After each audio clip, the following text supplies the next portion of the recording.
Hey everybody, I just wanted to talk a little bit about carbohydrates and why I'm a huge fan of very, very little carbohydrates.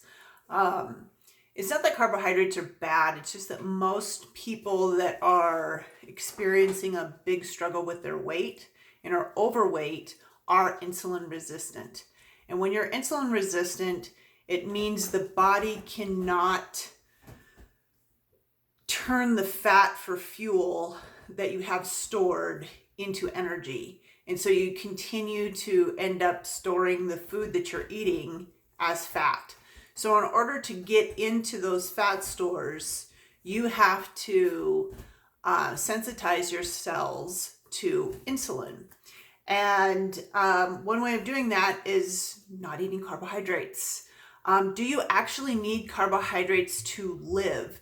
You know, there's so much about macros on all the Facebook groups and YouTube and your personal trainers and things like that. I'm a huge advocate that your body is actually does the math for you. And also, a lot of these guys really don't understand the physiology behind it. You have two fuel mechanisms. You have fat and you have glucose for fuel. Now, there is no long-term storage system for glucose. Hello, that should give us a big, huge body likes to burn fat for fuel. Why do you think you store so much fat if the body would not prefer that as a fuel source? So glucose can only be stored for about 45 minutes worth in the muscle tissue. So obviously that gets depleted very quickly. Most people aren't dipping into that because they're constantly grazing, they're constantly feeding, they're constantly eating things with high carbohydrates. And so they never get into the hunger, the physiological hunger. When I mean hunger, I'm not talking about emotional hunger. I am talking about actual physiological hunger. And that should be your absolute best friend if you want to begin to drop the weight. So that being said, glucose doesn't really have a big long-term storage system. So your brain can work on two sources of fuel. Actually, your whole body can work on two sources of fuel. One being glucose, which is very quick and dirty, and the other being ketone bodies. Now, ketone bodies are the process where fat has broken down and turned into an energy source that the body can use. Everybody produces ketones if you allow the body to get to that point, because you wouldn't be able to burn fat and utilize it for fuel if it didn't. So ketone bodies are really important fuel sources. The brain loves ketone bodies. It also loves glucose. That's why when people usually start on a low carb diet or a no carb diet like keto, they end up with a lot of brain fog, fatigue, that kind of thing, until the body switches from burning glucose for fuel to ketones for fuel. But once that switch occurs and stays in place, you end up with this beautiful, lovely, long endurance energy, and the brain clears up. You have a lot clearer thought processes, and your body has an endless source of fuel. That being said, do you actually need carbohydrates at all? Now, it's pretty well almost impossible not to get some sort of carbohydrates.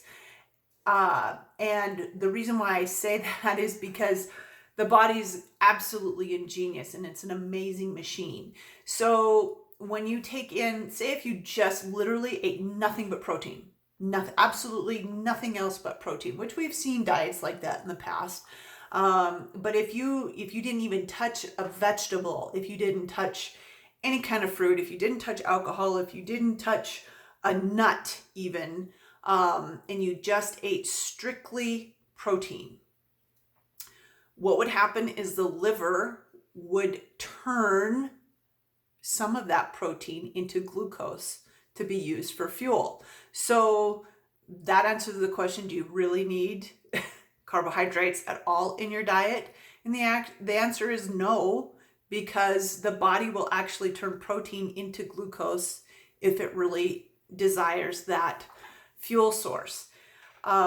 There's so much misunderstanding about the physiology that goes on behind these processes. And that's why I'm doing these videos, is just to give you a little clue, a little bit of an update. So the answer is no, you don't need carbohydrates. You're going to get them in your diet no matter what you eat, even if it's a very little amount.